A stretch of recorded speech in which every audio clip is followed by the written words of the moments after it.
Now, the whole F1 world licked its lips when Sergio Perez's RB19 was lifted high into the Monaco sky, revealing its intricate floor design. But while F1 fans may assume that gives other teams the perfect chance to catch up, the reality is not so simple.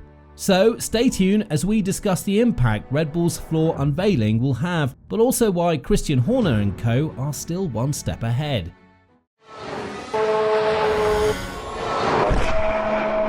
Secrets in F1. Considering F1 cars are some of the most highly photographed and filmed cars on the planet, there aren't too many places for engineers and designers to hide secrets, but there's always been one place more than most that teams are particularly keen to keep hidden, and that's the floor. On a standard road car, the floor doesn't play much of a role other than keeping the car together, but in F1 it can be crucial to unlocking some potential performance. One of the biggest strengths of an F1 is how it moves through the air, and teams will employ hundreds of aerodynamicists and spend hundreds of hours in the wind tunnel working out just how air passes over and through their car. The goal of this is to use the air to push the car as close to the ground as can be in what is more commonly known as downforce. This allows the car to make the most of its huge engine and is particularly useful when going around corners. That's where the floor comes in, as if it's designed correctly, it will be able to push air to the correct places and get the most out of the car. There is no set way to design a floor, but if one team is clearly ahead of the others and then that team's floor is revealed to the world, then you can be sure every other constructor will be taking notes. Monaco reveals secrets. The nature of the Monaco circuit makes it one of the most difficult on the calendar, and that's not just from a driver's perspective. Teams are squished into a small pit lane, the crews have to navigate tiny corridors when moving equipment, and perhaps most crucially of all, it gives the recovery teams a headache. On a typical track, removing an F1 car is relatively easy and has been perfected to a science. How many times have we seen an F1 car shred into bits, and yet 20 minutes later and the race is back underway? The space afforded to the teams at most circuits makes this easy, but in Monte Carlo it's an entirely different challenge. Getting tow trucks onto the circuit is just out of the question, meaning that if any driver does have an off, usually the marshals will reach for one piece of machinery, the crane. And there was no shortage of drivers going into the wall in Monaco. Lewis Hamilton had a rare off, but the one that caught most people's eye was Sergio Perez. Pushing too hard in Q1, the Mexican crashed on the way into San Devot, and the only way marshals could recover the vehicle was with the crane. Cut to a shot of Christian Horner and Adrian Newey looking rather miffed as their complex floor design was revealed to the world.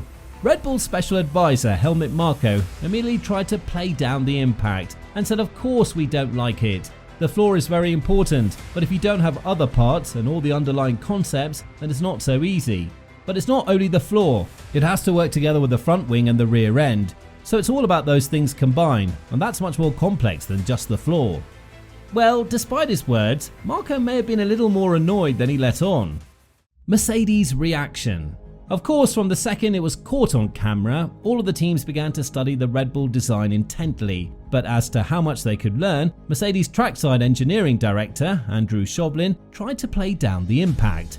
He said, "All the teams will be looking at the photos, and I suspect they're looking a bit more at the Red Bull ones than the Mercedes or the Ferrari ones. Certainly you can get ideas about what they're trying to do with flow structures, where they might be going with the development direction. If you look at last year, you look at this year, you can understand a bit about what they're doing there. But the reality is, while those pictures can give you a bit of inspiration or an idea, it's not as simple as let's copy that, put it out on our car, and we'll be as quick as they are. It's definitely not a case of that. And the reality is you've got to focus the vast amount of your effort on understanding your own car and developing from there. So I think a little bit of inspiration, but not much more than that." But one man who was not having any of that is a former Mercedes employee himself, and that is 2016 world champion Nico Rosberg. The German argued that from a single picture alone, Mercedes could create a digital render of the Red Bull car and reveal all of its secrets. Rosberg said, "Of course they have an incredible talent at Mercedes, and now the pictures from Monaco help a lot because thanks to Sergio's crash, there's beautiful pictures of the underbody of the car. They can now take from those pictures and create a whole CAD, computer-aided design model, and do a whole accurate design in the computer of what that car is actually doing. That makes it very easy to start to really understand and learn about that Red Bull car." Just how true are Shovlin and Rosberg's claims? This of course leads us on to which of them are telling the truth, and the reality is that both of them are in a way. Let's start with Rosberg. He's 100% correct in his assessment that Mercedes will be able to generate a design from a single photograph. But Shovlin is also correct to suggest it will not be a game changer and that there are multiple reasons for that. For a start, an F1 car's floor does not operate in isolation, and even if Mercedes were able to produce an exact replica, their front and rear wings will still be different, so the floor may not be as efficient as Red Bull's. But the bigger problem is one that hurt Red Bull last season, and that's the cost cap. In a pre-cost cap era, teams were able to create as many different cars as they liked during a season, and the only thing stopping them was their own wallet, which for a team like Mercedes was essentially a bottomless pit. Now though, every team is under strict financial obligations, meaning that any part or upgrade and how it was constructed is closely monitored by the FIA, ensuring every penny is accounted for.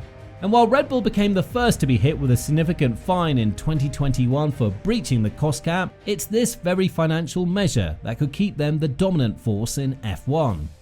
What is the real impact of the floor reveal? Now, to quantify just how much of an impact Red Bull's floor reveal will have on other teams' development is impossible, but we can have a best guess. Formula 1 designers love nothing more than stealing a great idea, and it works up and down the grid. A recent example of this came at the Spanish Grand Prix, and you may think championship leaders Red Bull have nothing to learn from bottom side Williams, but a certain Adrian Newey was spotted eyeing up their floor design. Red Bull's chief engineer Paul Monahan revealed that Newey had studied a small piece of Williams' FW45 and used it as a basis for an upgrade for Red Bull, so clearly everyone copies everyone in Formula 1. As for Red Bull's floor, to copy such an intricate design is not going to be either cheap or easy, so the most realistic time frame would be for teams to unveil a similar concept either late in 2023 or more realistically wait until 2024. Why Red Bull still have the advantage? But in Formula 1, if you're not moving forward, you're going backwards, and no team knows this better than Red Bull. They may currently be sitting pretty at the top of the championship, but in the highly competitive world of F1, you cannot afford to wait for your opponents to catch up. Helmut Marko was right when he said that it was more than just the floor that makes the RB19 great, and the only people who truly know how it's so much better than the rest of the field will be the ones inside the Red Bull factory. Red Bull's challenge now is to improve their concept at a rate that is quicker than the other teams can catch up, and with a man like Adrian Newey on their side, you'd be a fool to bet against them. Now, no team would ever want their secretive flaw shown to the world, but in reality, it will not change how Red Bull go about things. Regardless of whether the world knows or not, they'll already have been looking at ways to fine-tune and improve their design, so come the start of the 2024 season, they'll be one step ahead. But what do you think? Do you think we'll see some teams copying the Red Bull design later this year? Let us know in the comments, and make sure you're subscribed so you never miss a release here on the DRS Straight.